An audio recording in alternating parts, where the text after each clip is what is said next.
একটা টাকা কোনো পণ্যতে কমে নাই। ডাল, চিনি, আটা, ময়দা, আদা, রসুন, চিনি একটা টাকা অন্তরে বাজারের ভিতরে কমে নাই। কমে না, কোনো মালাই কমে না, সব বাড়ছে। বাজার কেমন দেখছেন চট্টগ্রামে এবং কোন পণ্যের কত দাম? বিশেষ করে পেঁয়াজ, রসুন, আদা এগুলোর দাম বাড়তির দিকে, কারণ বেশি যে পেঁয়াজ রয়েছে সেটি বিক্রি হচ্ছে 85 থেকে 90 টাকা, আবার অনেক সময় 95 টাকা পর্যন্ত বিক্রি হচ্ছে। পাশাপাশি রসুন, আদা, হলুদ থেকে শুরু করে সবগুলোর দাম আসলে বাড়তির দিকে। 2024-25 অর্থ বছরের প্রস্তাবিত বাজেটে চাল, ডাল, আটা, লবণ সহ অন্তত 27টি নিত্য প্রয়োজনীয় পণ্যের উৎসে তাতে কমার কথা রয়েছে এসব নিত্য প্রয়োজনীয় পণ্যের দাম। সিগারেট, কাজু বাদাম, আইসক্রিম, জুস, এসি, জেনারেটর ও রেফ্রিজারেটর সহ 13টি পণ্যের উপর দাম বাড়ানোর কথা রয়েছে। কিন্তু বাজারে গিয়ে দেখা গেল ভিন্ন এক চিত্র। বাজেট পাস হওয়ার আগেই খুচরা বাজারে বাড়িয়ে দিয়েছে সিগারেট সহ এসব পণ্যের দাম। পিসটা হলো আগে ছিল 140 টাকা, এখন হচ্ছে 144 টাকা। বাজেট পাস হওয়ার আগেই বর্ধিত সিগারেট দামে ক্ষোভ প্রকাশ করেন খুচরা বিক্রেতারা। ছোটের বাচ্চারা আঙুরের মাল দেয় না, আমরা মার্কেট থেকে নিয়ে বেশি বেতন লাগে। আমি কোম্পানির কথাই বলি, কোম্পানিরা আমাদেরকে কোনো মাল দেয় না। ওই বড় বড় 2-1টা দোকানে ওরা কন্ট্যাক্ট করে ফেলায়, ওই সব গাড়ি নিয়ে দিয়ে দেয়। আমরা ছোটোখাটো দোকানে মাল দেয় না। ডাল, চিনি, আটা, ময়দা, আদা, রসুন, চিনি একটা টাকা অন্তরে বাজারের ভিতরে কমে নাই।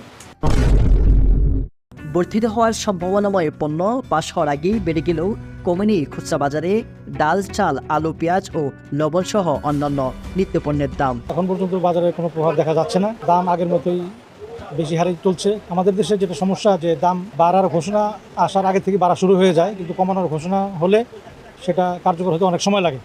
এটা কোনো যুক্তির কাতার হইতে পারে, কিন্তু গরিব টাইমটা যখন কইছে 12টা 11টা হইব, তখন তো তাৎক্ষণিক এটা লামাই দিছে, না দিলে মামলা হবে। দাম যদি বাজেটে বাড়ে তো স্বাভাবিকভাবেই মানে বাজারেও তার প্রভাব পড়বে, দাম বাড়বে। কিন্তু যখন কমে তখন কিন্তু কমে না, এটা স্বাভাবিক, এটা কাম্য না। এখনো কোনোটাই কমে নাই, আরো বাড়তি খবর পাওয়া যায়, যেমন ডালের দাম বাড়তি, ছোলার দাম বাড়তি। বড় সেন্ডিকেট যারা আছে, মজুদদার যারা আছে, তাদেরকে ধরে না কেন, ধরলেই তো এটা ফয়সালা হয়ে যাবে। কিন্তু বাজেটে যে কমাইছে, এটা এক সপ্তাহ পরে এটার খবর লইতে পারবো কমছে কিনা।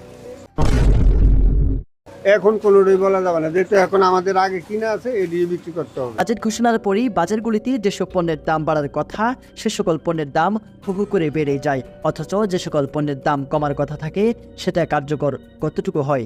আর কারণ সামনে পবিত্র কোরবানিকে কেন্দ্র করে পেঁয়াজ, রসুন, আদা সহ মশলা জাতীয় যেসব পণ্য রয়েছে সেসব পণ্যের দাম ঊর্ধ্বমুখী বলছেন ব্যবসায়ীরা। কারণ এখানকার ব্যবসায়ীরা বলছেন যে কৃত্রিম সংকট তৈরি করে কিছু ব্যবসায়ী এসবের দাম বাড়াচ্ছে। পাশাপাশি ডলার সংকট করে যেসব মাল আমদানি করা প্রয়োজন হয়, এই আমদানি করার পণ্যের দাম বাড়তির দিকে। কিন্তু আর রসুন, হলুদ, আদা এগুলোর দাম বাড়তির দিকে। কারণ মশলা জাতীয় যেসব পণ্য রয়েছে সবগুলো পণ্য আসলে কেজি প্রতি 100 থেকে 150 টাকা পর্যন্ত বেড়েছে বলে আমরা জেনেছি।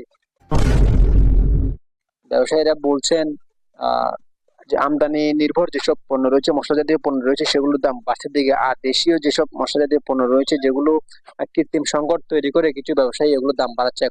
ভিডিওটি ভালো লাগলে একটি লাইক দিন এবং চ্যানেলটি সাবস্ক্রাইব করুন। ধন্যবাদ সবাইকে ভিডিওটি দেখার জন্য, অসংখ্য ধন্যবাদ আপনাদেরকে।